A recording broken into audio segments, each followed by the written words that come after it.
Κυρίες και κύριοι, φίλες και φίλοι, καλησπέρα. Απόψε είναι Τετάρτη 8 Ιανουαρίου του 2025. Θα το συνηθίσουμε για το 2025. Λοιπόν, σαν σήμερα, ο Ιωάννης Καποδίστριας αποβιβάζεται στο Ναύπλιο 8 Ιανουαρίου του 1828. Είναι μια ιστορική μέρα, πιστεύω, για την Ελλάδα, για τον ελληνισμό.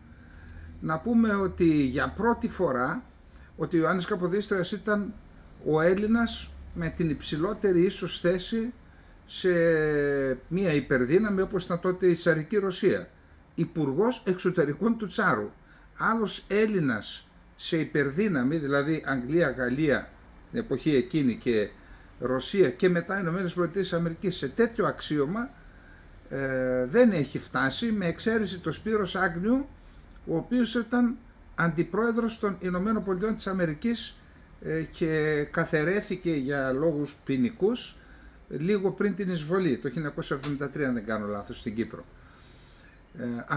Σπύρος Αναγνωστόπουλος ή Άγνιο.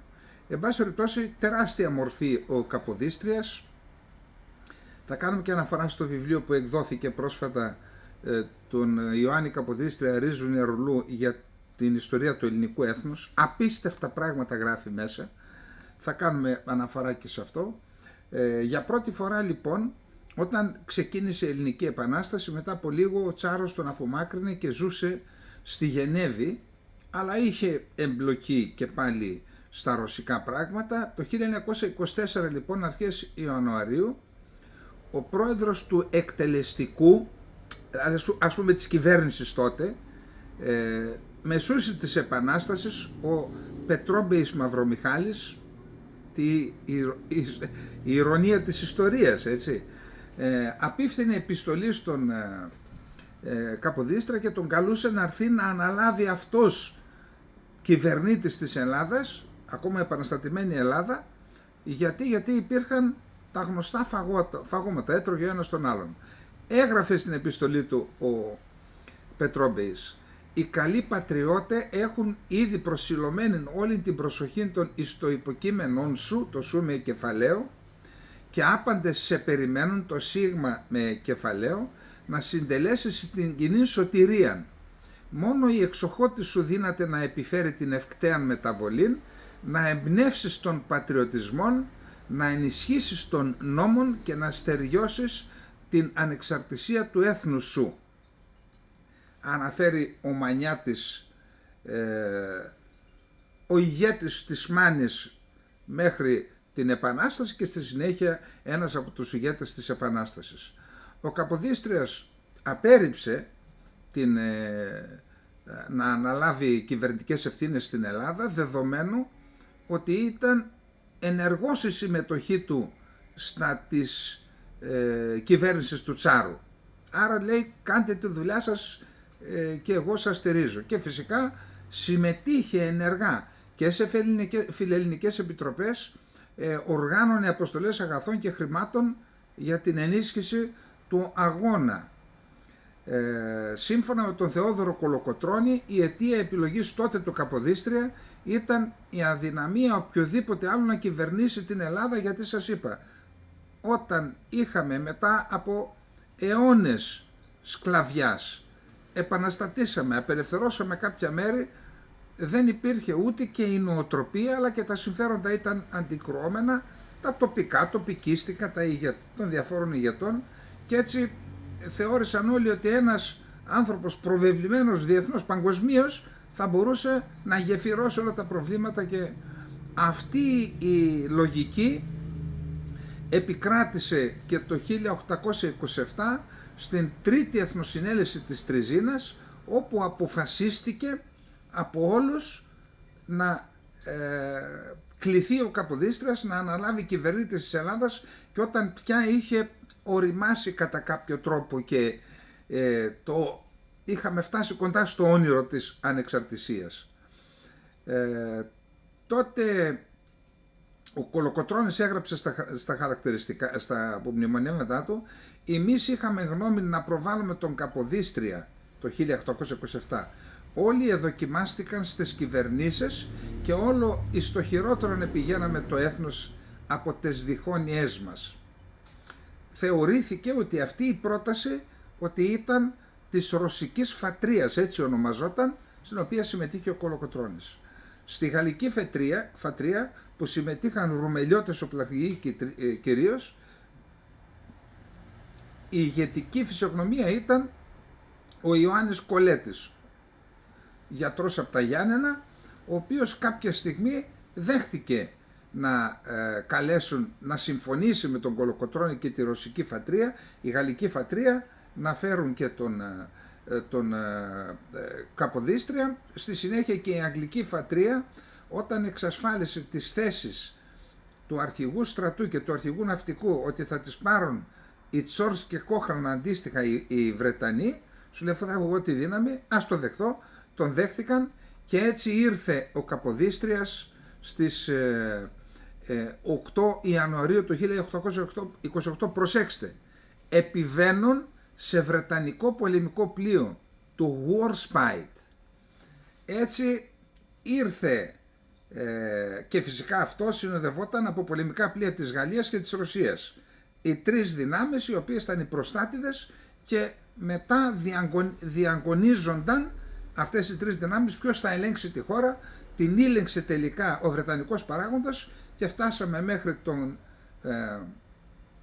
εμφύλιο για να πάρει τη σκητάλη ο Αμερικανικός παράγοντας. Πάντως ο Τρικούπης έγραψε «Ουδέποτε άνθρωποι εδέχθησαν ευνοϊκότερον των λυτρωτήντων και ο στρατιωτικός και ο πολιτικός και ο ιδιώτες της Ελλάδος εχάρισαν όλη την αυτήν χαράν, διότι όλοι αισθάνονταν την αυτήν χρίαν, ανάγκη δηλαδή». Άρα όλα αυτά τα λέει για την υποδοχή, πώς υποδέχθηκαν τον πρώτο κυβερνήτη της Ελλάδας. Φυσικά είδαμε μετά τι έγινε με το θάνατό του. Τέλος πάντων, η αγιοποίηση δεν είναι καλό πράγμα. Ο Καποδίστριας ήταν άνθρωπος. Ήταν μια τεράστια πνευματική φυσιογνωμία της εποχής, με τεράστια εμπειρία στη διαχείριση των διεθνών σχέσεων, υπουργός εξωτερικών γάρ του Τσάρου, μιας υπερδύναμης. Ήρθε στην Ελλάδα και αντιμετώπισε ένα χάος. Και εκεί στη διάρκεια της διακυβέρνησης του, όσο διακυβέρνησε περίπου 2 χρόνια πόσο, μπορεί να έκανε και κάποια λάθη. Όμως ήταν μία μορφή η οποία θα πρέπει να αποτελεί πρότυπο για όλους τους Έλληνες, πολίτες και πολιτικούς. Και φαίνεται ότι ακριβώς επειδή ήταν ακέραιος, επειδή ο ίδιος δεν είχε πάρει ποτέ ούτε μια δραχμή από την καταχρεωμένη Ελλάδα, κάποιος μου λέει ναι, αλλά έπαιρνε ο αδερφός του. Μιλάμε για τον Καποδίστρια τώρα, δεν μιλάμε για τον αδερφό του. Έδωσε στον αδερφό του μία θέση. Εντάξει, μπορεί αυτό να είναι στα μείον του. Αυτό δεν μειώνει όμως τον ακέραιο χαρακτήρα του. Άλλωστε δεν είναι μόνο ότι δεν πήρε λεφτά, είναι τα πόσα έδωσε στην Ελλάδα. Εν πάση περιπτώσει, ο Γιάννης Μαραγδής λοιπόν αποφάσισε να κάνει μία ταινία για τον Καποδίστρια. Ακούω διάφορες απόψεις. Ούτε το Γιάννης Μαραγδή τον αγιοποιούμε, δεν κάνουμε αγιογραφίες εδώ, όπως επιχειρούν να κάνουν αγιογραφίες του θανόντος, του εκλειπώντος του πρώην πρωθυπουργού του Σιμίτη. Μπορεί τεχνικά, δεν ξέρω καλλιτεχνικά, δεν είμαι κριτικός κινηματογράφο, κάποιες ταινίες το να έχουν, σε κάποιους να αρέσουν, σε κάποιους να μην αρέσουν. Όμως τώρα ο άνθρωπος ανέλαβε μια προσπάθεια να κάνει ταινία για τον Καποδίστρια που δεν έχει ξαναγίνει εξ όσων γνωρίζω και εκεί αντιμετωπίζει κάποια προβλήματα. Και επειδή οι φίλοι μου έχουν πει να δω πού θα βάλουμε λεφτά, ένας από τη Βρετανία μας έστειλε, δεν ξέρω αν μπήκαν τελικά, στο λογαριασμό των δικό μας εδώ 100 λίρες, τις οποίες ήδη έχω επικοινωνήσει με τον κύριο Σμαραγδί να τους τις μεταβιβάσουμε. Δεν θέλουμε ως εκδοτικός οίκος ή εγώ ως φυσικό πρόσωπο ούτε 1 ευρώ ούτε 1 δραχμή για αυτήν την ταινία. Τα λεφτά όσοι θέλετε να δώσετε, σας βάζουμε τώρα στην οθόνη, σας βλέπετε και την αφήνουμε αρκετή ώρα, οπότε μπορείτε είτε να τη φωτογραφίσετε είτε να κόψετε την οθόνη. Τώρα έχουμε γίνει όλοι expert. Εγώ ακόμα δεν ξέρω να το κάνω στο κινητό, αλλά εν πάση περιπτώσει τα παιδιά κάνουν. Τέλος πάντων, εδώ είναι το λεγόμενο IBAN, Εθνική Τράπεζα της Ελλάδος, δικαιούχος είναι Αλέξανδρος Φιλμ, σε εισαγωγικά για την ταινία Καποδίστριας, και για κατόχους εξωτερικού υπάρχει αυτό που βλέπετε κάτω, Big κάθετος Swift Ethn GRAA. Εννοώ αυτό που μπαίνει μπροστά για το SWIFT. Όσοι είστε στο εξωτερικό θα πάτε να δείξετε αυτό στην τράπεζα και η τράπεζα θα στείλει τα λεφτά. Θεωρώ ότι πρέπει να δώσουμε μια απάντηση, αν μη τι άλλο, μια απάντηση σε όσους δεν θέλουν να βγει αυτή η ταινία. Γιατί είδαμε και κάποιους που βγήκαν και δημοσίως και είπαν σιγά μη δώσω λεφτά για αυτή την ταινία και κάτι τέτοια. Εγώ πραγματικά, έστω και 5 ευρώ, 10 ευρώ, όσοι έχουμε τη δυνατότητα, οι πολλοί μπορούν να δώσουν πολλά. Προτιμώ λίγα από τους πολλούς και όχι πολλά από τους λίγους. Γιατί η δύναμη είναι στους πολλούς. Αν δηλαδή την εκπομπή αυτή θα τη δουν 30, 40, 50.000 άνθρωποι. Εάν οι χίλιοι με μέσο όρο βάλουν από 100 ευρώ ή δολάρια, είναι 100.000. Εάν κάποιοι βάλουν και περισσότερο, θα μαζέψουμε και μισό εκατομμύριο. Ας κάνουμε την προσπάθεια. Νομίζω ότι αξίζει τον κόπο για τον Ιωάννη Καποδίστρια. Λοιπόν, αυτά με τον Ιωάννη Καποδίστρια. Για να δούμε τώρα τι άλλο έχουμε για σήμερα. Εγώ εύχομαι στον Γιάννη Σμαραγδί καλή επιτυχία. Έχει ξεκινήσει ο άνθρωπος τα γυρίσματα και σταμάτησε γιατί περίμενε μία χρηματοδότηση, νομίζω από κάποιο πρόγραμμα του κράτους. Δεν ξέρω για ποιο λόγο δεν απελευθερώνεται. Μπορεί να υπάρχουν και ουσιαστικοί λόγοι, δεν το γνωρίζω. Εμείς να ξεπεράσουμε το πρόβλημα για να ξαναρχίσουν τα γυρίσματα, επαναλαμβάνω. Λοιπόν, για να ξαναγυρίσουμε λοιπόν στη σκηνή μας, να δούμε τι άλλο έχουμε. Πάμε να δούμε. Τώρα, απλά θέλω τεράστια σημασίας. Είναι τεράστια σημασίας αυτά οι εξελίξεις στο τρίγωνο Τουρκία, Συρία και Λίβανος. Τεράστια σημασίας.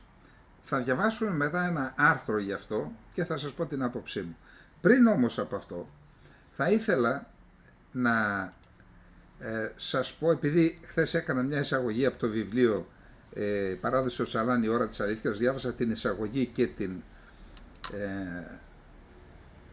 και τον επίλογο. Δεν θα σας κουράσω με αυτό το θέμα. Σήμερα και αύριο θα κάνω μια αναφορά. Σήμερα θέλω να πω το εξής. Και όσο ήμασταν εκεί, αλλά ιδιαίτερα όταν γύρισα, αφού επιχειρήθηκε εκεί η φυσική εξόντωσή μου, κάτω στο Ναϊρόμπι, και μέσα στο βιβλίο, μέσες άκρες γράφω πως γλίτωσα, και όσο ήμουν εκεί, ιδιαίτερα όταν γύρισα, επιχειρήθηκε η ηθική μου εξόντωση. Εδώ. Δηλαδή, να πληγεί η αξιοπιστία μου ως προσώπου που έπαιξε έναν καθοριστικό ρόλο στη διαχείριση αυτής της ιστορίας. Δηλαδή, εγώ ήμουνα για το κράτος ο διαχειριστής και ο πρέσβης και ήθελα να μας καταστήσουν αναξιόπιστους. Πιο πολύ χτύπαγαν τον ομιλούντα, εμένα, με διάφορες άρθρα από εδώ, άρθρα από εκεί. Ιδιαίτερα όταν επιχειρήθηκε η φυσική μου εξόντωση κάτω, τότε έκανα μια δήλωση και είπα στον Μάκη Τριανταφυλόπουλο ότι εδώ έγινε προδοσία, επί 12 μέρες βάλαμε τα στήθη μας μπροστά, υπάρχει στο βιβλίο το τι ακριβώς είπα, για να σώσουμε αυτόν τον άνθρωπο, αλλά τελικά έγινε προδοσία. Και μετά από αυτό και ζήτησα από τον ραδιοφωνικό σταθμό, από σε αυτή την παρέμβασή μου, ζήτησα να γίνει εξεταστική των πραγμάτων επιτροπή. Μετά από αυτή τη δήλωση είχαμε 3 παραιτήσεις. Πάγκαλος, Αλέκος Παπαδόπουλος και Πετσάλνικος. Και φυσικά η κυβέρνηση πήγε και ήρθε, πραγματικά. Τότε λοιπόν σου λέει αυτός εδώ αν συνεχίσει να μιλάει, καήκαμε, θα πέσει η κυβέρνηση. Και άρχισαν να γράφουν διάφορα. Εν πάση περιπτώσει, με τρόπο που μεθοδεύτηκε, με δική μου πρόταση επιστρέψαμε σόι στην Ελλάδα, αλλά άρχισαν να γράφουν και να λένε διάφορα. Τότε λοιπόν υπήρχαν δύο πυλώνες στην Ελλάδα που στήριζαν την κυβέρνηση. Ο ένας πυλώνας ήταν ο κυβερνητικός, δηλαδή η ίδια η κυβέρνηση με τα μέσα μαζικής ενημέρωσης που ήλεγχε, και ο άλλος πυλώνας ήταν στην αξιωματική αντιπολίτευση, Κωνσταντίνος Μητσοτάκης τότε. Και τότε σε γραφείο πρώην Υπουργού συγκεντρωνόντουσαν 5-6 άτομα, έπαιρναν γραμμή για να λένε διάφορα και να στηρίζουν την κυβέρνηση, για να μην πέσει η κυβέρνηση. Ο κοινός παρανομαστής αυτής της ιστορίας λέγεται Siemens. Για να μην πέσει η κυβέρνηση και πληγούν και τα συμφέροντα της Siemens, είχαμε αυτό που σας είπα, την ομάδα των ανθρώπων, οι οποίοι συγκεντρωνόντουσαν κάθε μέρα, έκαναν συντονιστική σύσκεψη για το τι λάσπη θα ρίξουν για να στηρίξουν την κυβέρνηση. Ένας από αυτούς που ήταν σε αυτό το παιχνίδι ήταν ο δημοσιογράφος Μανώλης Βασιλάκης. Ούτε τον ήξερα. Ο οποίος έγραφε για το Φαΐλο, γιατί και ο Φαΐλος μίλαγε τον Κρανιδιώτη, για τον Αξάκη και για μένα. Ο Φαΐλος λοιπόν ως δικηγόρος του έκανε αγωγή. Και όταν του έκανε αγωγή, επειδή είχε περάσει και το πρόβλημα για την κυβέρνηση, δεν τον κάλυπταν και υπήρχε κίνδυνος να πληρώσει, τότε είχαμε ακόμα δραχμές, εκατομμύρια. Ο οποίος πήγε στο τμήμα και στο αστυνομικό τμήμα και υπέγραψε μια υπεύθυνη δήλωση, την οποία την πήρε στα χέρια του ο Φαΐλος Κρανιδιώτης και μου την έδωσε και σε μένα. Φυσικά την έχω στο βιβλίο. Λοιπόν, λέει λοιπόν, έκανα τις εν λόγω δημοσιεύσεις και δηλώσεις μεσούσης της υπόθεσης Οτζαλάν, μετέχοντας σε ένα πολιτικό παιχνίδι παραπλάνησης και δημιουργίας αποδιοπομπαίων τράγων, που δημιουργήθηκε από κατευθυνόμενες και ψευδείς πληροφορίες, τους διακινητές των οποίων κολλείομαι να αποκαλύψω για ευνόητους λόγους, αλλά και καλυπτόμενος από το δημοσιογραφικό απόρριτο.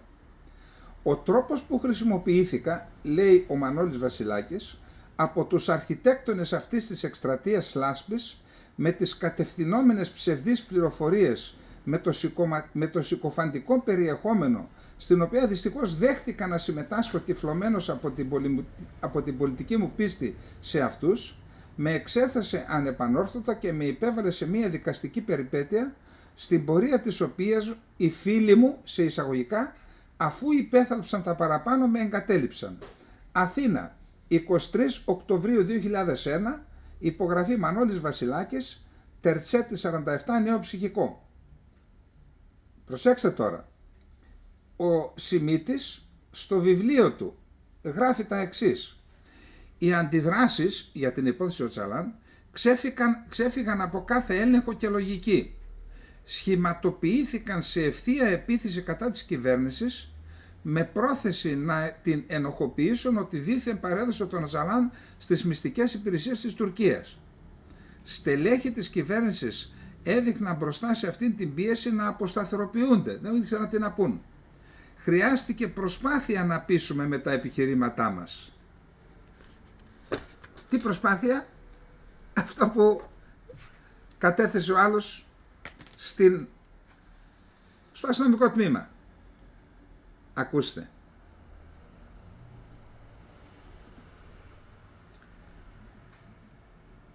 Όταν προσπαθείς να αγιοποιήσεις κάποιον, πρέπει να είσαι έντιμος. Τα σωστά σωστά και τα λάθος λάθος. Εδώ αυτό που επιχειρείται αυτές τις μέρες, νομίζω ότι δεν έχει προηγούμενο. Δεν έχει προηγούμενο. Όλοι. Ακόμα και αυτοί που τον στόλιζαν το Σιμίτη με χαρακτηρισμούς όπως ο αρχιερέας της Διαπλοκής. Οι ίδιοι τώρα, εγώ δεν έχω να πω τίποτα άλλο. Σας ανέφερα μόνο τι λέω στο βιβλίο μου. Θα το ξαναδείξω κιόλας. Προσέξτε. Παράδοση Οτζαλάν, η ώρα της αλήθειας. Εδώ. Το οποίο σας είπα το έγραψα το 2006 και κυκλοφόρησε το 2007. Και μέσα σε αυτό είναι όλες οι σκληρές αλήθειες που όταν το εξέδωσα, κανείς, ενώ λέω την αλήθεια, κανείς από αυτούς που θίγονται από Τα γραφόμενα δεν έβγαλε συμμορία να πει τι είναι αυτά που λέει, ψέματα λέει ή ανακρίβειες. Μάλιστα ο Πάγκαλος, ερωτηθείς σε μία συνέντευξη που έδωσε στα Νέα, έδωσε δίκιο στα γραφόμενα στο βιβλίο και στον γράφοντα, στο συγγραφέα. Λέει, πλήρωσε μεγάλο τίμημα ο Καλεντερίδης, είναι το βιβλίο του, λέει, είναι αιχμηρό, αλλά έχει δίκιο. Εν πάση περιπτώσει, αυτά για τις αγιογραφίες. Σας είπα, η χώρα δεν έχει ευίωνο μέλλον όταν συμβαίνουν αυτά τα πράγματα. Βγήκαν 50 χρόνια μετά τη μεταπολίτευση και έκαναν αγιογραφία στους εαυτούς τους. Αυτοί που θα έπρεπε, ευκαιρία είναι τα 50 χρόνια να καθίσουν και να δουν. Πρώτον, οικονομία. Να κάνουν το διάγραμμα από πού ξεκινήσαμε και πάμε τον κατήφορο. Γιατί, ποιος έφτεξε, τι έφτεξε, να τα βάλουν κάτω και να πούν όλες οι κυβερνήσεις. Εδώ δεν είναι θέμα, είναι εθνικό. Κατήντησε η Ελλάδα απικία χρέους. Έχουμε δεσμεύσει τα περιουσιακά στοιχεία της χώρας. Πουθενά στον κόσμο δεν υπάρχει αυτό, νομίζω. Το ΤΑΙΠΕΔ τι ρόλο παίζει ακόμα? Εντάξει, αντί να κάνουν αυτό. Δεύτερον, 0 παραβιάσεις το 1974 στο Αιγαίο, 2.000, 3.000 το 2020, πόσο, 21 στο Αιγαίο. Τι έφταξε ρε παιδιά? Κάτσε, δεν γίνεται να μην κάθεσαι και να πεις κάτι κάναμε λάθος. Αφήσαμε χώρο τον οποίο τον εκμεταλλεύτηκε η άλλη πλευρά, η Τουρκία. Τρίτον, δημογραφικό. Εντάξει, μπορεί να είναι και σημεία των καιρών, αλλά δεν μπορεί να μην γράψουμε τι συμβαίνει. Ο Κώστας Καραμανλής είχε πάρει κάποια μέτρα για να αντιμετωπιστεί το δημογραφικό. Άμα δείτε την καμπύλη, τότε άρχισε να σταθεροποιείται. Όταν λόγω της κρίσης αυτά τα μέτρα τα πήραν πίσω, ξανά τον κατήφορο. Γιατί δεν μιλάτε? Μεταναστευτικό. Γιατί και γι' αυτό δεν λέτε την αλήθεια? Πολιτικές αποφάσεις, πέραν του φαινομένου που είναι παγκόσμιο, αλλά πολιτικές αποφάσεις δημιούργησαν αυτή την κατάσταση.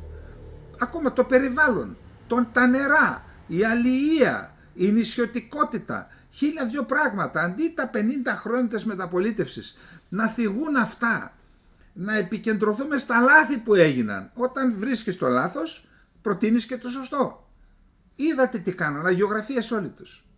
Τι να πω, πραγματικά θεωρώ ότι με αυτήν την, όπως πάνε τα πράγματα, δεν ξέρω αν δικαιούμαστε να λέμε ότι έχουμε ελπίδα. Πραγματικά κάτι πρέπει να κάνουμε και σας είπα ότι πιθανόν το επόμενο διάστημα περιμένετε κάτι θα δούμε.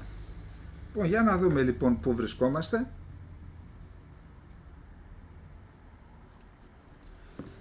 Λοιπόν, αξίζει τον κόπο να δούμε τι συμβαίνει στη Συρία, το Λίβανο, το Ισραήλ, Τουρκία, σε αυτή την περιοχή. Θεωρώ ότι όπως βγαίνει από το άρθρο που θα διαβάσουμε, είναι μετάφραση του άρθρου του Ιμπραήμ Καραγιούλ, Γενικού Διευθυντή της Γενής Σαφάκ, ο οποίος είναι μυστικοσύμβουλος του Ερντογάν. Συμμετέχει δηλαδή στη χάραξη στρατηγικής της Τουρκίας. Λέει λοιπόν, όπως θα δούμε παρακάτω, ότι στο τρίγωνο Τουρκία, Συρία, Λίβανο, οι εξελίξεις σε αυτό το τρίγωνο θα καθορίσουν το μέλλον της περιοχής. Είτε έτσι, είτε αλλιώς. Αν λοιπόν κλείσει με επιτυχία αυτός ο κύκλος στο τρίγωνο Τουρκία, Συρία, Λίβανος, ο επόμενος κύκλος θα ανοίξει στο τρίγωνο Τουρκία, Ελλάδα, Κύπρος. Τι είναι αυτή η κύκλη? Είναι η κύκλη επέκτασης του νεοοθωμανικού, σε παρένθεση σε εισαγωγικά, ονείρου της Τουρκίας. Ακούστε τι γίνεται. Το κείμενο είναι εκπληκτικό, όχι από την έννοια της ποιότητας, αλλά της ενημέρωσης, που μας δίνει τη δυνατότητα να δούμε τι συμβαίνει. Ειλικρινά, αν θεωρείτε ότι έχω εμπειρία σε αυτά τα πράγματα, από το 1991 μέχρι σήμερα, πόσα χρόνια είναι? 32-33, παρακολουθώντας την Τουρκία, διαβάζοντας, μελετώντας την, ειλικρινά δώστε βάση σε αυτό το κείμενο. κρατήστε το, θα το δημοσιεύσω κιόλας, κρατήστε το, γιατί είναι οδηγός για να παρακολουθούμε τις εξελίξεις, αλλά και να παίρνουμε μέτρα ή και να εφαρμόσουμε πολιτικές από τώρα. Μας λέει λοιπόν, εάν δεν καταστεί δυνατόν να εκαθαριστούν οι Κούρδοι ανατολικά το Εφράτη και δεν ληφθούν γρήγορα μέτρα, τώρα δηλαδή λέει στην Άγκυρα, ολόκληρη η περιοχή θα επιστρέψει στην προηγούμενη περίοδο αστάθειας, δηλαδή πριν να αναλάβουν οι τζιχαντιστές τον έλεγχο της Δαμασκού. Όλα θα συνεχίσουν από εκεί που σταμάτησαν, η Συρία θα χωριστεί σε κομμάτια, αν δεν δράσουμε τώρα λέει, αυτή τη φορά η αποσύνθεση θα οδηγήσει στον πλήρη διαμελισμό και του Ιράκ, δηλαδή από ομοσπονδοποιημένο θα γίνει 3 ξεχωριστά κράτη, ένα σιητικό, ένα σουνιτικό και ένα κουρδικό ανεξάρτητα, και θα ανοίξει μετά ένα κύριο μέτωπο για την Τουρκία. Αυτή είναι η φόβη.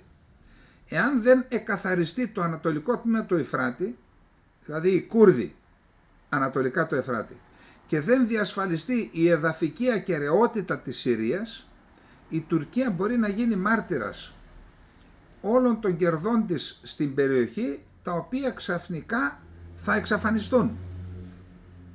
Θα δει τα κέρδη της να εξαφανίζονται. Νομίζω ότι τα έχουμε πει εδώ πολλές φορές. Όσα κέρδη και να βάλει στο καλάθι της, εάν δημιουργηθεί αυτόνομο κουρδικό κράτος, τότε παίζει το ρόλο του παρανομαστή στο κλάσμα. Ό,τι και να βάλεις λοιπόν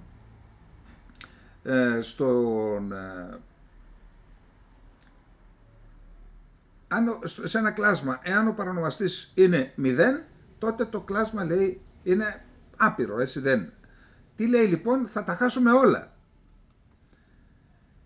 Η νέα Συριακή διοίκηση αντιμετωπίζει έναν πολύ δύσκολο αγώνα. Πρέπει να δώσει μάχη ενάντια στα υπολείμματα του καθεστώτος Άσαντ, μάχες εναντίον στοιχείων που ελέγχονται από το Ιράν, τόσα χρόνια το Ιράν έχει τους ανθρώπους στα δίκτυά της, μάχες εναντίον των Κούρδων του YPG PKK, μάχες εναντίον των Δρούζων αυτονομιστών. Αυτό είναι ίσως το πιο δύσκολο για την Τουρκία. Οι Δρούζοι. Η νέα Συριακή διοίκηση πρέπει να προχωρήσει στην ίδρυση του Συριακού στρατού, να καθορίσει σύστημα διοίκησης της χώρας, να προχωρήσει στην προετοιμασία του συντάγματος, να προχωρήσει στην τακτοποίηση των κρατικών θεσμών, στην επίλυση των οικονομικών προβλημάτων της χώρας και στην αποκατάσταση γενικώς των υποδομών της χώρας που έχει καταστραφεί εντελώς. Όλα αυτά που λέει είναι τα σχέδια της Τουρκίας, έτσι, ότι πρέπει να βοηθήσει τον Γκολάνι να τα κάνει.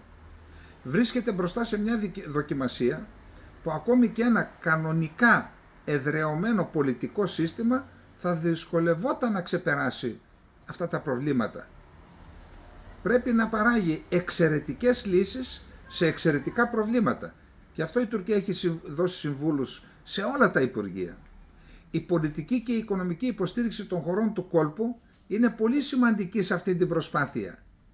Αυτές οι χώρες πρέπει να δράσουν με βάση το γεγονός ότι η περιφερειακή σταθερότητα περνά και εξαρτάται από τη Συρία. Δηλαδή να πιστούν να βοηθήσουν τη Συρία για να υπάρχει σταθερότητα και σε αυτές τις χώρες. Σαουδική Αραβία, Εμιράτα, το Κατάρ ούτως ή άλλως θα δώσει.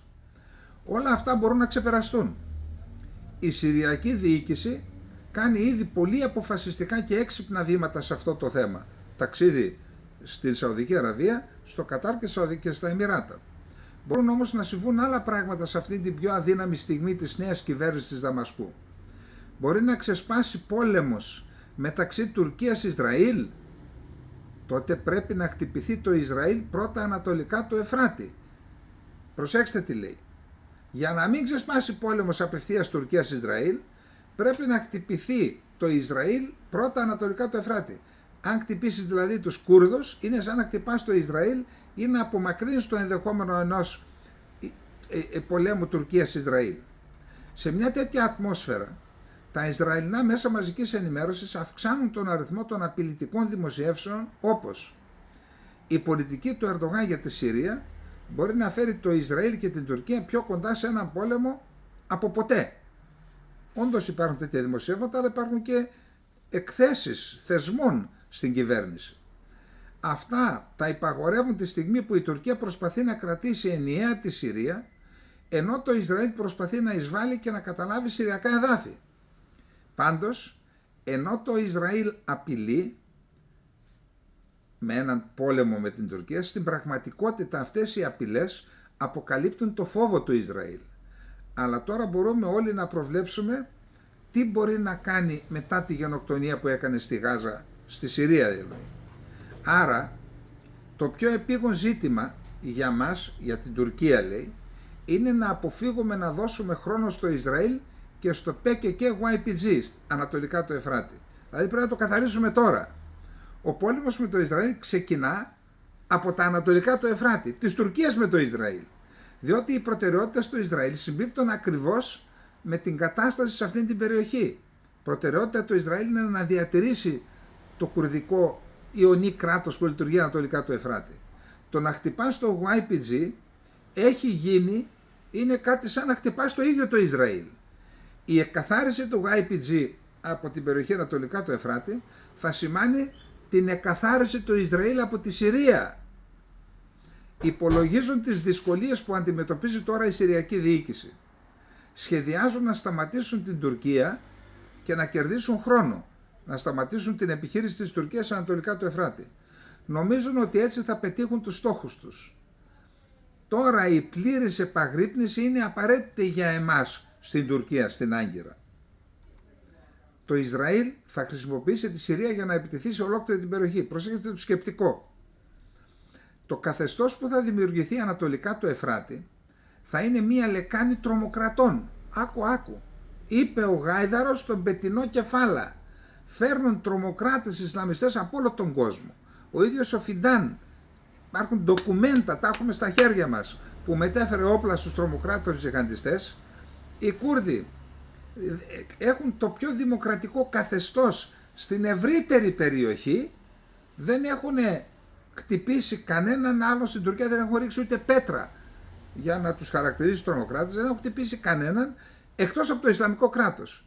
Λέει όμως ότι αν τελικά επικρατήσει η δημοκρατία ανατολικά του Εφράτη, θα είναι μια λεκάνη τρομοκρατών και μια βάση επέμβασης για ολόκληρη την περιοχή.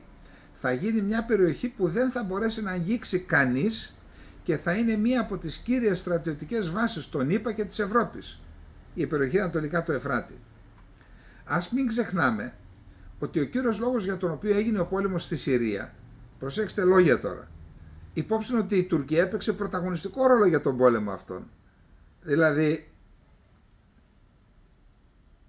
είναι που λένε αν αυτής φτύεις τον πρόσωπος, καν αυτής φτύεις τα γένειας. Σε ποιον τα βάζεις τώρα, με ποιον τα βάζεις. Η Τουρκία έπαιξε τον πρωταγωνιστικό ρόλο. Ας μην ξεχνάμε ότι ο κύριος λόγος για τον οποίο έγινε ο πόλεμος στη Συρία είναι η δημιουργία αυτού του καθεστώτος ανατολικά του Εφράτη. Αυτή η περιοχή των Κούρδων θα επεκταθεί μέχρι τις ακτές της Μεσογείου και έτσι θα περικυκλωθούν όλα τα νότια σύνορα της Τουρκίας και ο χάρτης αυτός από τη Μεσόγειο που θα αποκτήσουν έξοδο οι Κούρδοι μέσω του κουρδικού διαδρόμου, θα επεκταθεί αυτός ο χάρτης μέχρι τα σύνορα με το Ιράν, που θα είναι το ενιαίο Κουρδιστάν. Και έτσι θα αποκοπεί η Τουρκία και από τους Άραβες και από το Ιράκ και από τη Συρία και από τη Μέση Ανατολή και από τον Αραβικό κόσμο και από την Περσία. Αυτός ο χάρτης που διακόπηκε από τις επιχειρήσεις της Τουρκίας, ασπίδα του Εφράτη, κλάδος ελέας και πηγή ειρήνης, δέχθηκε βαρύ πλήγμα με την πρόσφατη νίκη των τζιχαντιστών στη Δαμασκό και έτσι η έξοδος των Κούρδων στη Μεσόγειο έκλεισε και πήγε το σχέδιο στα σκουπίδια, λέει. Δεν είμαστε σίγουροι. Το Ισραήλ για να προστατέψει το PKK μπορεί να επιτεθεί στη Δαμασκό ή μπορεί ακόμα και να την καταλάβει. Αλλά δεν τα παρατάνε, δεν θα τα παρατήσουν, λέει ο Τούρκος αρτογράφος. Εάν η νίκη στη Δαμασκό δεν μπορέσει να ολοκληρωθεί από τους τζιχαντιστές, λέει, θα τους δοθεί ξανά αυτή η ευκαιρία και η αδυναμία θα δοθεί στο Ισραήλ ξανά αυτή η ευκαιρία και η αδυναμία θα οδηγήσει βήμα-βήμα στον κατακερματισμό της χώρας. Αν δεν μπορέσουν δηλαδή η κυβέρνηση Γκολάνη να σταθεί στα πόδια της και να ενώσει τη χώρα, αυτή η αδυναμία θα οδηγήσει βήμα-βήμα στον κατακαιρματισμό της Συρίας. Αυτό είναι πολύ πιο εύκολο από όσο νομίζουμε. Είναι πολύ πιο εύκολο να γίνει από όσο νομίζουμε η διάλυση, κατακαιρματισμός της Συρίας. Σεχταριστικές ταυτότητες από τους Δρούζους έως τους Αλαουίτες θα τεθούν στο τραπέζι με την υποστήριξη της Ευρώπης και των ΗΠΑ και αυτές οι περιοχές θα δραστηριοποιηθούν για να ζητήσουν αυτονομία. Τώρα, όσοι παρακολουθείτε το κανάλι μας, όλα αυτά τα έχετε ακούσει, έτσι. Έτσι θα γίνει ξεκάθαρος ο χάρτης της de facto διχοτόμησης της Συρίας, όχι διχοτόμησης, τετρατόμησης. Κούρδοι, Δρούζοι, Αλαουίτες και Σουνίτες. Επιτρέψτε μου να σας πω κάτι πολύ πιο σοβαρό. Το Ισραήλ μπορεί να καταλάβει τη Δαμασκό για να σώσει την περιοχή ανατολικά του Εφράτη, να δημιουργήσει χώρο για το PKK-YPG, να τους δώσει χώρο και χρόνο να αναπνεύσουν. Σου λέει, άμα επιτεθεί στη Δαμασκό, δεν μπορεί μετά ο Γκολάνι να πάει και να επιτεθεί στους Κούρδους να τους αφοπλίσει. Οι δυνάμεις που έχουν αυτά τα σχέδια για την περιοχή δεν εννοεί το Ισραήλ, εννοεί τις ΗΠΑ, την Αγγλία, τη Γαλλία, Sykes-Picot. Οι δυνάμεις λοιπόν που έχουν αυτά τα σχέδια στην περιοχή μπορούν να αναγκάσουν το Ισραήλ να το κάνει αυτό, να επιτεθεί στη Δαμασκό. Για να μην ολοκληρωθεί ο έλεγχος ολόκληρος της επικράτειας της Συρίας από τους τζιχαντιστές και για να διασφαλιστεί ότι το PKK-YPG θα παραμείνει μια δύναμη στα ανατολικά του Εφράτη, μπορεί να γίνουν απίθανα πράγματα, προειδοποιεί. Γιατί ξέρουν, αν η Δαμασκός έχει τον έλεγχο όλης της επικράτειας της Συρίας, τότε τα μάτια μας θα στραφούν στην Ιερουσαλήμ. Σου λέει, αν ελέγξουμε το τρίγωνο, αν ολοκληρωθεί, ενοποιηθεί το τρίγωνο Τουρκία, Συρία, Λίβανος, τότε θα έρθει η σειρά της Ιερουσαλήμ. Γιατί το Ισραήλ γνωρίζει πολύ καλά ότι μετά την επίτευξη της ενότητας της Συρίας και την, προσέξτε, οικονομική και στρατιωτική ενοποίηση της περιοχής Τουρκίας, Συρίας, Λιβάνου, όλα τα θέματα θα στραφούν στο Παλαιστινιακό και στην Ιερουσαλήμ. Για να μην φτάσουμε σε αυτό το σημείο, στην ενοποίηση αυτού του τριγώνου δηλαδή, οικονομική, στρατιωτική, πολιτική κτλ., το Ισραήλ θα δοκιμάσει αδιανόητα πράγματα στη Συρία. Μπορούμε να προβλέψουμε ότι το Ιράν θα υποστηρίξει σοβαρά ένα τέτοιο χάος ως αντίδραση στην ήττα που υπέστη στη Συρία. Θα υποστηρίξει το PKK-YPG, θα κινητοποιήσει πρώην υποστηρικτές του Μπαάθ και θα προκαλέσει ένα τμήμα της κοινωνίας μέσω της σεχταριστικής του ταυτότητας, Σιήτες, Αλεβίτες δηλαδή. Άλλωστε η εκτόξευση συνέταιρης επίθεσης από το Ισραήλ, όταν είναι ήδη σε απόσταση 30 με 40 χιλιόμετρων μακριά από την πρωτεύουσα της Συρίας, θα αναγκάσει τόσο τη διοίκηση της Δαμασκού όσο και την Τουρκία να εστιάσουν την πλήρη προσοχή τους εδώ, στην πρωτεύουσα της Συρίας, και έτσι θα δημιουργηθεί μια σοβαρή ατμόσφαιρα ανακούφισης και ενίσχυσης για το PKK-YPG ανατολικά του Εφράτη. Λέει δηλαδή ότι θα επιχειρήσουν να επιτεθούν στη Δαμασκό και ότι ο Γκολάνι με τους δικούς του τζιχαντιστές και η Τουρκία για να κρατήσουν τη Δαμασκό θα αφήσουν ήσυχους τους Κούρδους. Δεν θα παραδώσουν τα όπλα τους. Ας επιστρέψουμε όμως στην πραγματικότητα που υπάρχει σήμερα. Δεν θα καταθέσουν τα όπλα. Αυτό είναι ένα μήνυμα στον Ερντογάν και τον Μπαξελή. Δεν θα καταθέσουν τα όπλα μέσω διαπραγματεύσεων και πολιτικών διαδικασιών. Θα παίξουν με το χρόνο και θα μετατρέψουν το ζήτημα σε ένα χρόνιο πρόβλημα. Αν είναι δυνατόν, θα θελήσουν να προκαλέσουν μια διεθνή διατησία.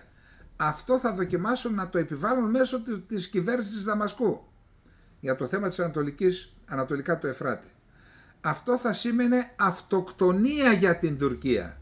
Είπαμε ο παρονομαστής 0, έτσι. Δεν θα αφήσουν καμία άλλη επιλογή για τον εφοπλισμό τους εκτός από τη βία. Δηλαδή θα υποχρεωθεί η Τουρκία να κάνει επιχείρηση και να βρει απέναντί της την Αμερική, την Γαλλία και το Ισραήλ. Δεν πρόκειται για ζήτημα ειρήνης και συμφιλίωσης που επιχειρείται να κάνετε μέσω του Ερντογάν, λέει. Το θέμα έχει μετατραπεί σε αναμέτρηση δυνάμεως και εξουσίας. Δεν μπορεί να σπαταλήσουμε ιστορικές ευκαιρίες με ευχολόγια. Κλείνει. Οι ιστορικές ευκαιρίες δεν μπορούν να χαθούν με ευχολόγια. η Τουρκία σε μια περίοδο που έχει φτάσει στο απόγειο της δύναμής της μετά τη διάλυση της Οθωμανικής Αυτοκρατορίας, σε μια περίοδο που έχει δημιουργήσει ένα πεδίο άσκησης επιρροής που εκτείνεται πολύ πέρα από τα σύνορά της, δεν είναι δυνατόν να πέσει θύμα των ελιγμών και των πολιτικών παιχνιδιών μιας οργάνωσης, το ΠΚΚ εννοεί, και των δυνάμεων που κρύβονται πίσω της. 1000 χρόνια ιστορίας και γεωγραφικής σοφίας δεν πρέπει να γίνουν παιχνίδι στα χέρια μιας οργάνωσης, των Κούρδων εννοεί. Λοιπόν, επαναλαμβάνω, αυτό το άρθρο έχει τεράστια σημασία, είναι οι σχεδιασμοί της Τουρκίας, όπως καταλαβαίνετε, με τον τρόπο που αναπτύσσει το θέμα, το σκεπτικό του δηλαδή, μας λέει στην ουσία ότι οι στόχοι της Τουρκίας είναι να κρατήσουν ενιαία τη Συρία, άρα να διαλύσουν, να κάνουν εθνοκάθαρση σε Αλεβίτες, Κούρδους και Δρούζους, το γνωστό παιχνίδι που έκαναν στην Τουρκία. Στη συνέχεια να ενοποιήσουν, ήδη δραστηριοποιούνται στο Λίβανο, έτσι, τα έχουμε πει αυτά. Θα τους δώσουν ρεύμα, τώρα μεταφέρουν νομίζω και γεννήτριες στο Λίβανο, να τους δίνουν ρεύμα και μετά να το ξεχρεώσουν αυτό. Άρα θέλουν να κάνουν πολιτική, οικονομική και στρατιωτική ενοποίηση του χώρου, Τουρκία, Συρία και Λίβανος, και στη συνέχεια να στραφούν στο Ισραήλ. Το επόμενο βήμα θα είναι άλλο τρίγωνο, Τουρκία, Ελλάδα, Κύπρος. Και σας ερωτώ, υπάρχει δόγμα αντιμετώπισης ενός τέτοιου πιθανού εγχειρήματος? Πώς? Με τη Συμφωνία Φιλίας Αθηνών? Μήπως με τη Συμφωνία Φιλίας Αθηνών και την πολιτική των ήρεμων νερών, που επιτρέπει να ξεδιπλώνεται το δόγμα της γαλάζιας πατρίδας ακόμα και με την ομώνυμη άσκηση, μήπως είναι μέρος αυτού του σχεδίου? Έχει αναρωτηθεί κανένας? Αν δεν αναρωτήθηκε, καλό υπεύθυνος και μη υπεύθυνος να καθίσουν να σκεφτούν αυτό που είπαμε εδώ, αυτά που αναπτύξαμε δηλαδή, να τα σκεφτούν και αναλόγως να πράξουν.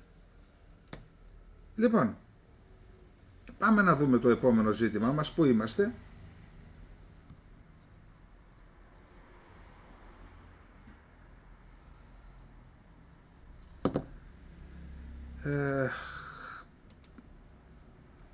Τώρα, υπόψη ότι έχουμε τα επόμενα 24 ώρα γίνεται μία σύσκεψη για το θέμα της Συρίας, στο οποίο θα συμμετέχουν. Στην Ιταλία γίνεται. Οι Ηνωμένες Πολιτείες της Αμερικής, Βρετανία, Γαλλία, Γερμανία, Ιταλία. Η Ελλάδα πουθενά φυσικά. Η Ελλάδα που επηρεάζεται από αυτή την ιστορία πουθενά. Να το ξαναδούμε ποιοι είναι. ΗΠΑ, είναι και Ευρωπαϊκή Ένωση, Ηνωμένες Πολιτείες, Ευρωπαϊκή Ένωση, Αγγλία, Γαλλία, Γερμανία, Ιταλία. Αυτό γίνεται στις 9 Ιανουαρίου, ξεκινά. Εκεί θα αποφασιστεί το μέλλον της Συρίας. Τώρα, θεωρώ ότι εκεί η Ελλάδα θα έπρεπε να έχει, όχι δικαιούται, επιβάλλεται η Ελλάδα να ήταν εκεί. Δεν μπορέσαμε. Ας ελπίσουμε μέσω των σχέσεων που έχουμε ειδικά με τη Γαλλία να περάσουμε τα θέματά μας. Αλλά δεν βλέπω να γίνεται κάτι τέτοιο. Ίσα ίσα, ξέρετε ότι από προχθές, ασκούνται πιέσεις παντιοτρόπως στον Πατριάρχη Ιωάννη τον 10ο του Πατριαρχείου Αντιοχίας να παραιτηθεί, με κατηγορίες ότι συνεργαζόταν με τον Άσαντ και τα λοιπά. Και αυτό γίνεται και από χριστιανικούς κύκλους που έχουν εξαγοραστεί ήδη από τους τζιχαντιστές ή εκβιάζονται. Έχουν δείξει την αλληλεγγύη τους και οι Ασσύριοι και άλλοι κύκλοι χριστιανικοί στηρίζουν τον Ιωάννη, και ξέρετε πότε άρχισε η αντίστροφη μέτρηση? Όταν έκανε το πρωτοχρονιάτικο μήνυμά του έκκληση για ισοτιμία προς τους τζιχαντιστές. Δεν θέλουν ισοτιμία, αυτοί θέλουν να είσαι νεοραγιάς, και όταν συναντήθηκε με τον Γάλλο Υπουργό Εξωτερικών.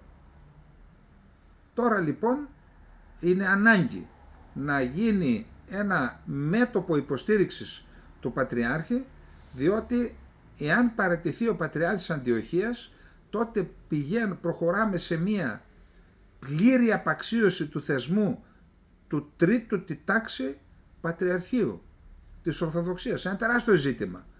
Ο άνθρωπος αυτός πρέπει να στηριχτεί. Εγώ δεν τα ξέρω τα θρησκευτικά και τα τέτοια. Υπάρχει και αρμόδια διεύθυνση του Υπουργείου Εξωτερικών. Πρέπει να βρει τρόπο η Ελλάδα μέσω της Ευρωπαϊκής Ένωσης, δεν ξέρω μέσω ποιου, να στηριχτεί ο Πατριάρχης Αντιοχίας. Για παράδειγμα, συζητούν τώρα στην Ευρωπαϊκή Ένωση να αρθούν ορισμένες κυρώσεις κατά της Δαμασκού και χρειάζεται ομοφωνία. Η Ελλάδα θα μπορεί να πει από τώρα, κοιτάξτε, δεν υπάρχει περίπτωση, θα μπει βέτο μέχρι να βγει ο ήλιος από τη Δύση, να ανατείλει από τη Δύση, εάν δεν διασφαλιστούν ξεκάθαρα η ασφάλεια και τα δικαιώματα του Οικουμενικού Πατριαρχείου και του Πατριαρχείου Αντιοχίας και το ιδίο του Πατριάρχη και των χριστιανών. Αυτό θα μπορούσε να γίνει και καμιά δήλωση. Δεν ξέρω τώρα τι γίνεται με αυτό το θέμα. Εν πάση περιπτώσει, η Ελλάδα περιθωριοποιημένη είναι σε αυτό το ζήτημα, δεν ξέρω τι να πω. Έχουμε θέματα, παραλαμβάνεται το 24ο Ραφάλ, νομίζω ότι είναι τεράστια σημασία για την Ελλάδα, μια πλήρη μοίρα, και μάλιστα λένε θα έχει ενσωματωμένα και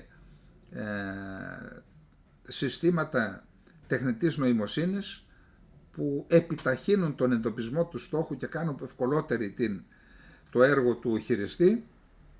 Επίσης είδα και ένα πρόγραμμα, το πρόγραμμα της ενίσχυσης του πυραυλικού πυροβολικού του ελληνικού στρατού, τεράστιας σημασίας, μπορεί να ισοπεδώσει στον Εύρο και στα νησιά ό,τι βρίσκεται απέναντι μέχρι και σε βάθος 300 χιλιόμετρων, να μην μείνει κολυμπηθρόξυλο. Εντάξει, δεν λέω ότι θα είναι εύκολα, αλλά πάση περιπτώσει αυτές είναι οι σωστές κινήσεις. Είπαμε αυτή η εκπομπή θα λέει τα σωστά και τα λάθος.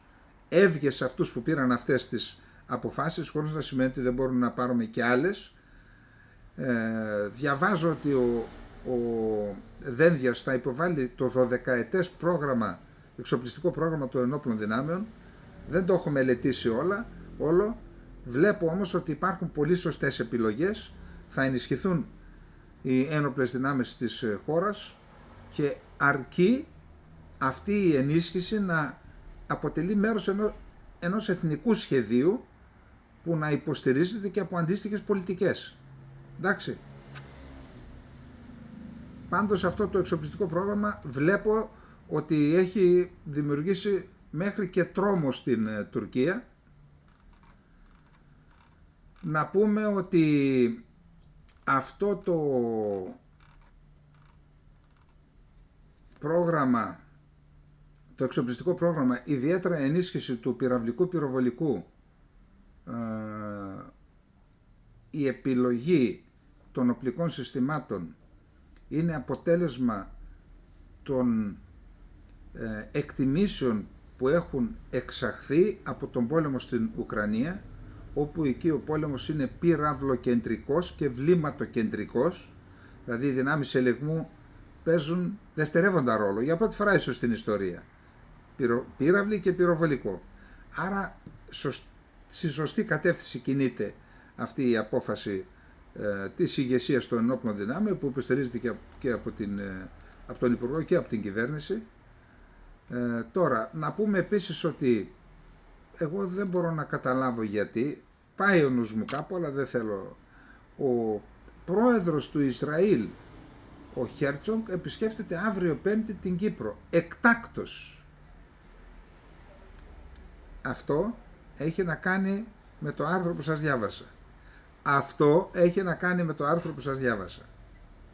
Επίσης υπάρχει ένας λογαριασμός, κάποια Ντάνα, μπορείτε να τη δείτε στο Twitter, είναι πολύ ενεργή, στηρίζει τους Κούρδους στη Συρία, φαίνεται ότι είναι από το Ισραήλ, γιατί έχει και τις σημαίες, και έγραψε 3 λέξεις: ο Μητσοτάκης είναι αναξιόπιστος. Κάτι συμβαίνει εκεί, κάτι πιέζουν την Ελλάδα να εμπλακεί στο κουρδικό, η Ελλάδα μάλλον κρατιέται, κάει και από το γάλα φυσάει και το γιαούρτι, έγραψε αυτό το πράγμα, εν πάση περιπτώσει, ας ελπίσουμε οι αποφάσεις που θα πάρει η ελληνική κυβέρνηση να είναι επωφελία των εθνικών μας συμφερόντων. Τώρα,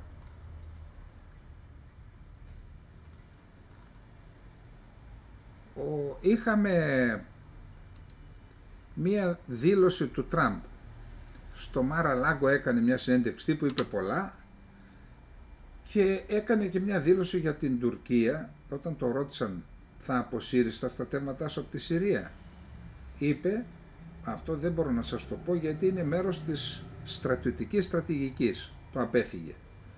Από εκεί και μετά όμως έκανε κάποιες αναφορές στον Ερντογάν, θα σας τη διαβάσω, γιατί πιστεύω ότι επιδέχονται, οι δηλώσεις είναι αμφίσιμες. Επιδέχονται, λοιπόν, το ρώτησαν λοιπόν για τα στρατεύματα μόλις αναλάβει αν θα τα αποσύρει. Δεν θα σας το πω αυτό, γιατί αυτό είναι μέρος μιας στρατιωτικής στρατηγικής. Ο πρόεδρος Ερντογάν είναι φίλος μου. Είναι ένας τύπος που μου αρέσει, τον σέβομαι. Νομίζω ότι με σέβεται και αυτός, κρατήστε το αυτό. Αλλά αν δείτε τι συνέβη στη Συρία, η Ρωσία αποδυναμώθηκε, το Ιράν αποδυναμώθηκε. Και είναι ένας πολύ έξυπνος τύπος και έστειλε τους ανθρώπους του εκεί με διαφορετικούς τύπους και διαφορετικά ονόματα και μπήκαν και ανέλαβαν. Αλλά όταν του ζήτησα στην προηγούμενη θητεία μου να μην προχωρήσει και να μην κάνει κάτι, με υπάκουσε. Θεωρώ ότι αυτό το μήνυμα έδωσε. Τον αγαπάω, το σέβομαι, είναι φίλος μου, με σέβεται και αυτός και την άλλη φορά που το είπα μην το κάνεις δεν το έκανε. Να δούμε. Θα παίξει πάντως τεράστιο ρόλο η απόφαση του Τραμπ. Αλλά από ό,τι είδατε στο άρθρο που διαβάσαμε, δεν μπορεί. Αυτό είναι μια στρατηγική τεράστια. Στρατηγική δεκαετιών. Μπορεί μικροαλλαγές να γίνονται, αλλά από αυτό το σχέδιο όπως προαναφέρθηκε, δηλαδή της δημιουργίας του ενιαίου Κουρδιστάν, τουλάχιστον στη Συρία και στο Ιράκ και έξοδο στη θάλασσα, αυτό το σχέδιο μπορεί να επιβραδύνεται με τις επιχειρήσεις της Τουρκίας, αλλά σε βάθος χρόνου υπάρχουν πιθανότητες, δεν λέω σίγουρα ότι θα γίνει, υπάρχουν πιθανότητες να πραγματοποιηθεί. Τώρα, ο Φιντάν γι' αυτό το λόγο έδωσε συνέντευξη στο CNN Turk και στην ουσία είπε, αν διαβάσετε τη συνέντευξή του, θα δείτε ότι έχει μέσα οι απαντήσεις του έχουν τμήματα του άρθρου που σας διάβασα, του Καραγιούλ. Άρα είναι η στρατηγική τους, λέει ούτως ή άλλως εμείς, εάν δεν μπουν αυτοί, εάν δεν το ζητήσαμε, λέει, από τον Γκολάνι να το λύσει, αν δεν το λύσει θα το λύσουμε εμείς, και είπε ότι δώσαμε τελεσίγραφο στους Κούρδους μέσω των Αμερικανών να φύγουν οι ξένοι, δηλαδή οι Κούρδοι της Τουρκίας, του Ιράκ και του Ιράν από εκεί, και να φύγουν όσοι εμπλέκονται σε εισαγωγικά τρομοκρατία και οι υπόλοιποι να ενταχτούν στο στρατό, στον ενιαίο στρατό της Συρίας. Αυτή τη στιγμή ειλικρινά δεν βλέπουμε καμία προετοιμασία ή πρόθεση γι' αυτό και περιμένουμε. Αλλά εμείς, λέει, ξέρουμε τι πάνε να κάνουν, το σχόλιο του Καραγιούλ, το άρθρο, και έχουμε τη δύναμη και να καταλαβαίνουμε και να τους χαλάμε τα σχέδια. Λοιπόν, τώρα,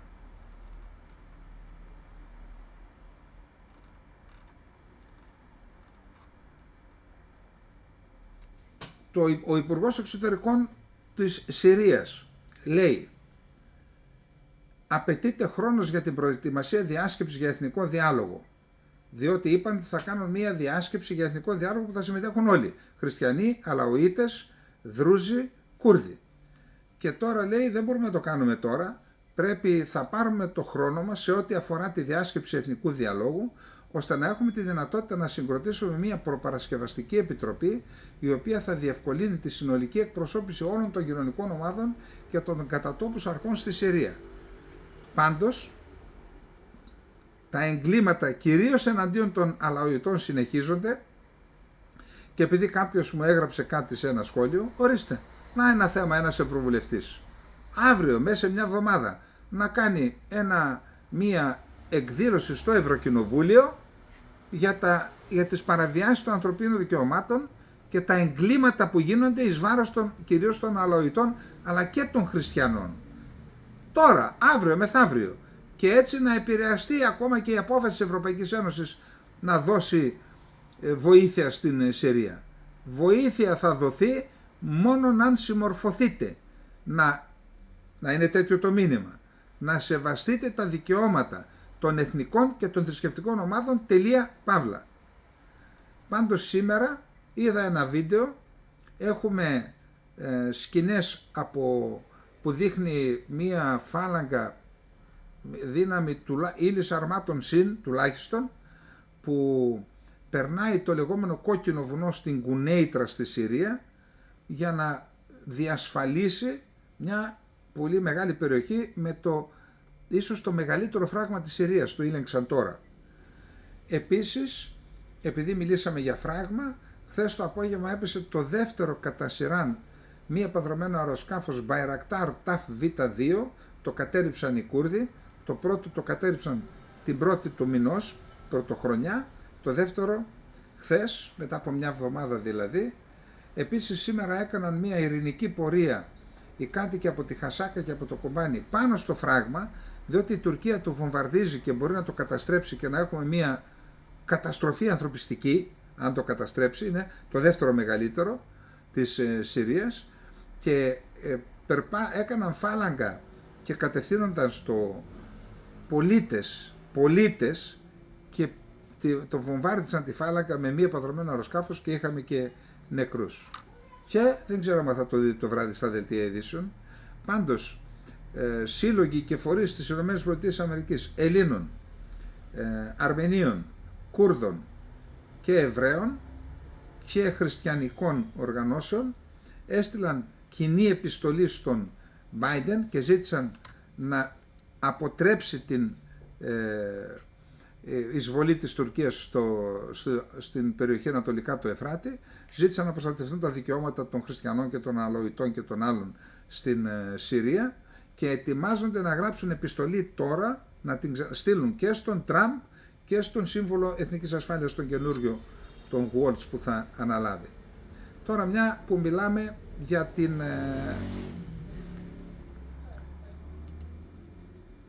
για να δούμε που βρισκόμαστε. Τελειώσαμε. Λοιπόν, πάμε να δούμε κάτι ωραίο τώρα. Όταν λέω ωραίο εννοώ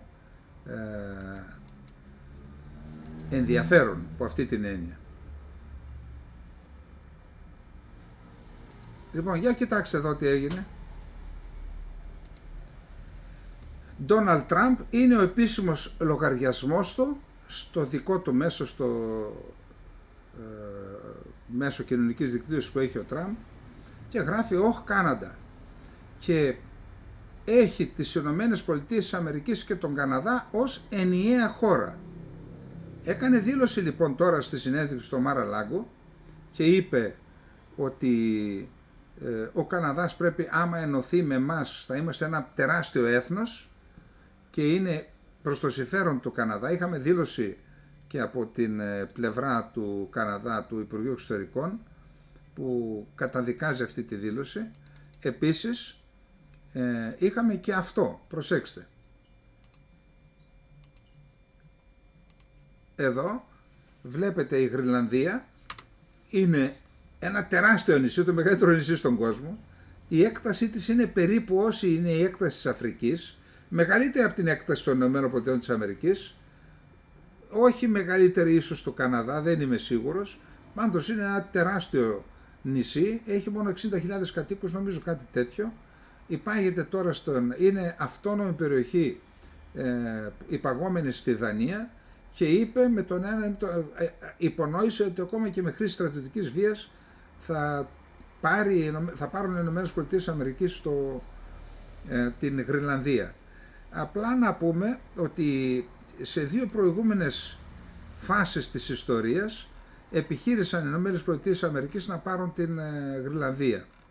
Και λοιπόν θα σας πω τώρα, για να δούμε.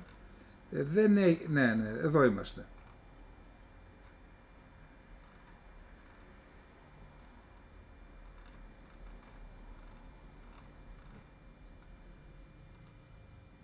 Ναι, η Γρυλανδία ανήκει στους Γρυλανδούς, διαμήνυσε σήμερα η πρωθυπουργός της Δανίας. Λοιπόν, επί Τζόνσον και επί Τρούμαν 2 φορές επιχείρησαν να την αγοράσουν, αρνήθηκε η Δανία και τώρα έρχεται ο Τραμπ, ο οποίος, προσέξτε τι λέει, κοιτάξτε αυτός όλος ο χώρος τώρα, αν Ηνωμένες Πολιτείες Αμερικής, Καναδάς και Αλάσκα που είναι Αμερική και Γρυλανδία, θα είναι ένας τεράστιος χώρος, θα δεσπόζει στο Βόρειο Ατλαντικό ωκεανό οι Ηνωμένες Πολιτείες Αμερικής μαζί με τον Καναδά και με τη Γρυλανδία. Αυτά δεν είναι λόγια του αέρα, κάπου εντάσσονται αυτά, και εκτός του ότι έχουν ως στόχο τις πλουτοπαραγωγικές πηγές της Γρυλανδίας που είναι τεράστιες, σκεφτείτε ότι αν επεκταθεί εκεί η Αμερική θα επεκτείνει την επιρροή της ως γειτονική χώρα και στον Αρκτικό ωκεανό και στον Αρκτικό κύκλο, όπου εκεί αν λιώσουν οι πάγοι το παγκόσμιο ενδιαφέρον θα επικεντρωθεί σε αυτήν την περιοχή. Και προσέξτε τι λένε, άλλο επιχείρημα εδώ, λένε ότι άλλωστε η πρωτεύουσα του, για προσέξτε εδώ, το Νουούκ είναι η πρωτεύουσα της Γρυλανδίας, η πρωτεύουσα της Γρυλανδίας απέχει περισσότερο από την Δανία από ό,τι από τη Νέα Υόρκη, από την Κοπενχάγη, από ό,τι από τη Νέα Υόρκη. Από την Κοπενχάγη απέχει 3.354 χιλιόμετρα και από τη Νέα Υόρκη 2.997 χιλιόμετρα. Άρα να ανήκει στην Αμερική. Λογική. Εντάξει. Τώρα, αυτά είχαμε να πούμε για απόψε, γιατί έχει φύγει ο χρόνος. Απλά θα ήθελα να ξαναδούμε λίγο να ξαναδούμε λίγο τον αριθμό λογαριασμού της ταινίας για τον Καποδίστρια του κυρίου Σμαραγδί, Εθνική Τράπεζα της Ελλάδας, όπως βλέπετε. Σας το αφήνω εδώ να το δείτε, να το κόψετε, να το γράψετε, θα αφήσουμε 1 λεπτό ακόμα 2, γράψτε το λογαριασμό και ό,τι μπορεί ο καθένας αυτήν την συμβολική ταινία με τεράστιο ιστορικό συμβολισμό. Να σας πω κάτι, εάν το διαχειριστούμε σωστά, όσοι Έλληνες πολίτες στην Ελλάδα και στο εξωτερικό πιστεύουμε ότι ο Ιωάννης Καποδίστριας πρέπει να είναι ένα πρόσωπο συμβολικό, πρότυπο για την νεολαία μας, για όλους μας, μπορεί να κάνουμε ίσως την μεγαλύτερη κινηματογραφική επιτυχία όλων των εποχών. Να δούμε ξανά ουρές έξω από τους κινηματογράφους, όπως βλέπουμε τώρα για την ταινία του Καζαντζίδη. Γιατί και εκεί ο κόσμος αντιδρά στην προσπάθεια που έγινε μπορεί να έκανε και λάθη και ο Καζαντζίδης, αλλά να το παρουσιάσουν διαφορετικά από ό,τι στην πραγματικότητα ήταν. Η ταινία βάζει τα πράγματα κατά κάποιο τρόπο στη θέση τους, έχουμε ουρές, σκεφτείτε τι έχει να γίνει με τον Καποδίστρια. Μπορεί να σπάσει όλα τα ρεκόρ και να δείξουμε και με τη βοήθεια που θα κάνουμε, αλλά και με την παρακολούθηση της ταινίας, ότι εμείς θα ανατρέψουμε τα σχέδια εκείνων που έχουν φυλακίσει τη μνήμη του Ιωάννη Καποδίστρια και τον δολοφόνησαν για δεύτερη φορά ή τον δολοφονούν κάθε μέρα με τον τρόπο αυτόν. Λοιπόν, αυτά είχαμε να πούμε για απόψε. Καληνύχτα, να είστε όλες και όλοι καλά.